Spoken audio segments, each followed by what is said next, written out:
大家有冇試過一種感覺，明明冇乜病冇乜痛，但係全日都好似行屍走肉啖，一到下晝就飯氣攻心，靈魂出竅，個人成日都好攰，提唔起精神。又或者你明明食完飯冇耐，個肚又離奇啖咕嚕咕嚕叫，搞到你係啖零食。你去睇醫生，或者上網睇埋啲所謂嘅養生專家，佢哋通常都會同你講：哎呀，你太側重壓力啦，放鬆啲啦，或者話年紀大係淡點啦，身體退化啊嘛。停一停，諗一諗，我今日要話你知呢個思維根本係將你帶入一個慢性自殺嘅死胡同。今日我要同大家深度拆解一本喺歐美醫學界引發大地震嘅神書，中文版叫《Good Energy》。代謝力打造最強好能量，作者 Casey Means 醫生，佢本身嘅背景非常厲害，係史丹福大學畢業嘅生物化學家兼外科醫生。佢喺臨床上發現一個極度震撼嘅醫學真相：現代人最驚嘅肥胖、心臟病、糖尿病、抑鬱症、不孕症，甚至係癌症，呢一堆睇落完全無關嘅慢性病，喺細胞底層，其實全部都係源自同一個大腦。出事就係你體內嘅細胞發電廠罷咗工。如果今日呢條片你可以有耐性睇到尾，我保證它會徹底顛覆你對攰、對病、對老化嘅底層認知。呢個唔單止係教你點樣養返精力，更係教你點樣喺細胞層面幫自己重新注入行雷閃電般嘅 good energy。第一部分，37萬億個發電廠嘅集體罷工。好，我哋先嚟搞清楚一個最根本嘅化學邏輯：人活着到底靠啲咩？Casey Means 醫生喺書入面好明確咁點出，我們全身上下是由大約37萬億個細胞組成嘅龐大網絡，由你心臟嘅跳動、大腦諗嘢、DNA 嘅自我修復，到免疫系統去打仗，每一分每一秒，呢37萬億個細胞都需要一樣嘢，就係能量。而喺每個細胞入面都有一個叫線粒體 mitochondria 嘅微型發電廠。我哋平時食落肚嘅食物，最終都要經過呢個發電廠，轉化成一種細胞先睇得明嘅核心燃料，醫學上叫做 ATP 三磷酸腺苷。想像一下，如果你的身體是一座24小時不停運作嘅超級大城市，線粒體就是頂級嘅核電廠，而 ATP 就是電力。當電廠運作正常，城市就燈火通明，你自然精力充沛，皮膚緊緻，免疫力爆棚。但問題嚟啦，現代人嘅生活方式正係用緊一種類似恐怖襲擊嘅手段，日夜轟炸緊呢啲發電廠。當線粒體被轟炸到體度不支，開始罷工嘅時候，醫學上就會出現一個詞彙，作者稱之為 bad energy 惡劣能量狀態。當發電廠無電出，細胞冇晒 ATP， 你估會發生咩事？最直接嘅底層邏輯就是大腦細胞唔夠電，你就會慢性發炎、冇記性，甚至演變成抑鬱同腦退化。生殖系統唔夠電就會出現不孕症，代謝系統癱瘓，你就會演變成肥胖同糖尿病。最令作者痛心嘅是，常規醫學界將呢啲病分得太散。你肥就睇減肥科，心臟塞就睇心臟科，抑鬱就睇精神科。但 Casey Means 醫生用無數科學數據話，你知佢哋根本係同一個阿媽生㗎，底層罪魁禍首全部都係線粒體功能障礙。常規醫療系統往往只會開藥幫你掩蓋症狀，例如食藥降血糖、食藥控膽固醇，但根本無人理過你。細胞底層嗰間發電廠其實已經燒到熔毀氮滯。第二部分，邊個喺電廠倒工業廢水？但到底我哋每日做緊啲咩，搞到呢啲寶貴嘅線粒體集體報廢？書入面用咗好大篇幅去拆解現代飲食嘅兩大恐怖毒素。呢兩樣嘢簡直就係直接往你嘅線粒體裏面倒工業廢水。第一個頭號通緝犯，極度加工嘅精製糖同精製碳水化合物。當你吞一罐汽水，食一塊精製麵包落肚，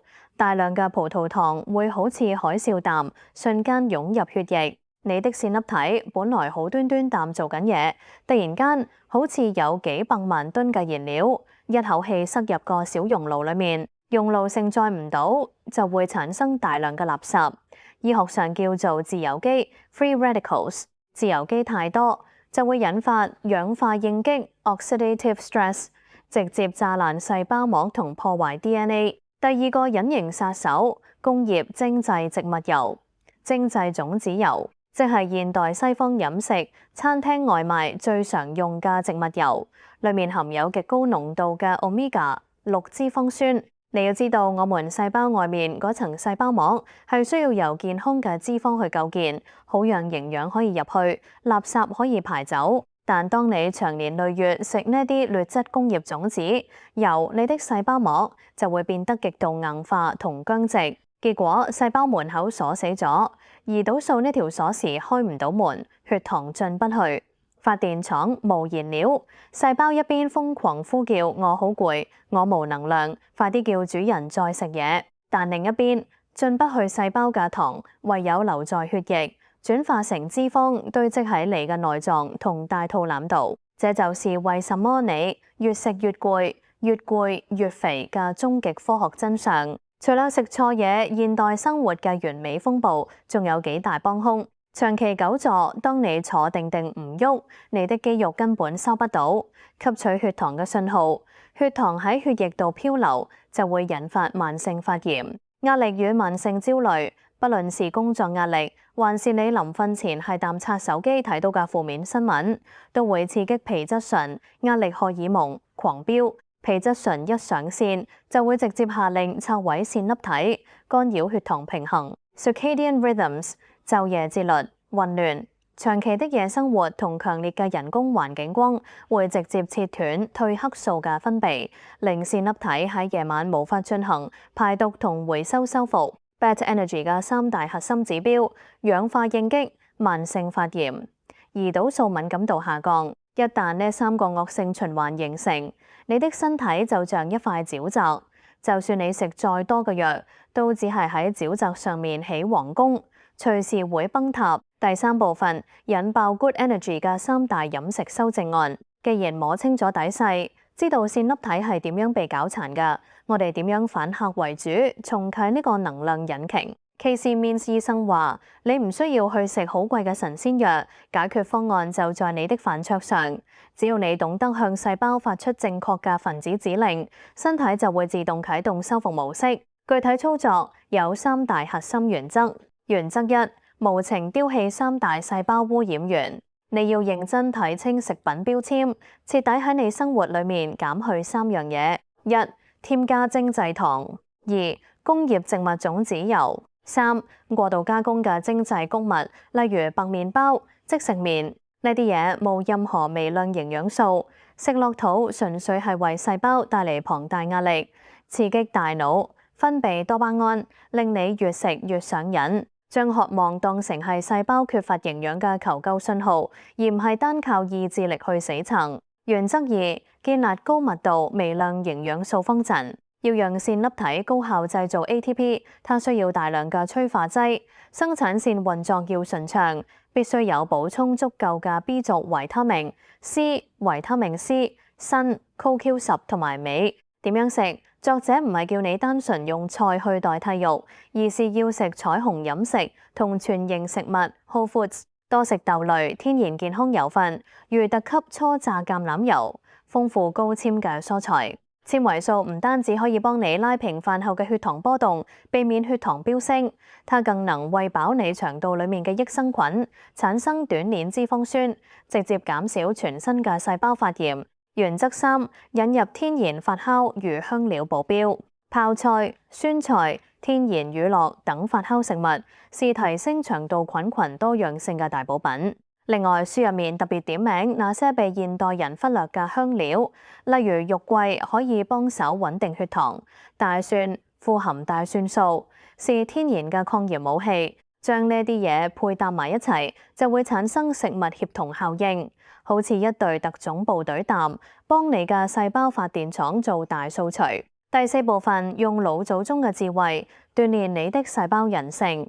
除了飲食，Casey Means 醫生還提出一個非常有意思嘅觀點。佢話現代人之所以新陳代謝崩潰，好大程度上係因為我們生活得太舒服了。過度恆溫嘅冷氣房、充足嘅光線、足不出戶嘅生活，直接令我哋嘅細胞失去咗適應大自然嘅本能。要打造最強好能量，我們必須有意識地進行生活方式重置。一、溫差療法 （temperature fluctuations）。老祖宗以前過日子一定要經歷日曬雨淋、嚴寒酷暑。科學研究發現，當身體接觸到適度嘅寒冷，例如沖凍水涼，或者炎熱，例如焗桑拿，會激活身體嘅中式脂肪，大大提升胰島素敏感度。同時，這會刺激細胞產生熱休克蛋白 （heat shock proteins），幫手修復受損嘅細胞蛋白質，令你嘅線粒體數量自動倍增。二、光線調諧 （circadian realignment）。早上一醒過來，唔好第一時間睇手機，麻煩你行出露台或窗邊，讓雙眼接觸天然嘅太陽光，咁就可以幫你大腦嘅生物鐘對齊晝夜節律。而到咗夜晚，盡量減少接觸強烈嘅藍光同人工光源，氮氧褪黑素先可以正常分泌，讓線粒體喺晚間進行深度修復。三、心理與情緒嘅能量轉換，這是全書最深刻嘅一處。心理壓力淨係會直接轉化為物理上嘅細胞毒素。當你長期處於恐懼、焦慮、憤怒或者刷手機，睇到大量災難資訊嘅狀態，你的細胞會收到正處於生存威脅嘅信號。喺呢一種危機模式下，細胞會將所有能量挪去防禦同警戒，根本冇多餘嘅電力去幫你做細胞更新、排毒或者燃燒脂肪。所以處理好心理創傷，學會對自己溫柔，維持健康嘅社交關係，唔單止係心理學，佢喺生物學上係真真正正幫你嘅線粒體解鎖，讓它重新專注於製造 positive energy。第五部分，由聽朝開始重置你的生命軌跡。聽完呢一本書，你可能覺得37萬億個細胞、線粒體、ATP 呢啲概念好複雜。但 Casey Means 醫生寫呢本書係想俾大家一份希望，一個立刻可以上手嘅行動方案。健康嘅主導權其實從來都唔喺藥廠或者大醫院嗰度，而係掌握喺你自己每分每秒嘅抉擇之中。我們不需要一夜之間變成生活在原始森林嘅苦行僧，你只需要由聽朝起床開始，做幾個微小嘅改變。醒來嘅時候，行去窗邊曬2分鐘太陽，同身體嘅生物鐘講聲早晨。食早餐嘅時候，望一望個碟，問下自己：我呢餐食嘅係為細胞帶嚟負擔嘅精製糖，還是提供微量營養素嘅天然食物？將下午茶嗰杯含糖奶茶換成一杯清茶或者肉桂水。返工坐咗1-2個鐘之後，起身行2步，給肌肉一個吸收血糖嘅信號。臨瞓前1粒鐘，學識放下手機，讓靈魂同細胞一起進入真正嘅休養生息。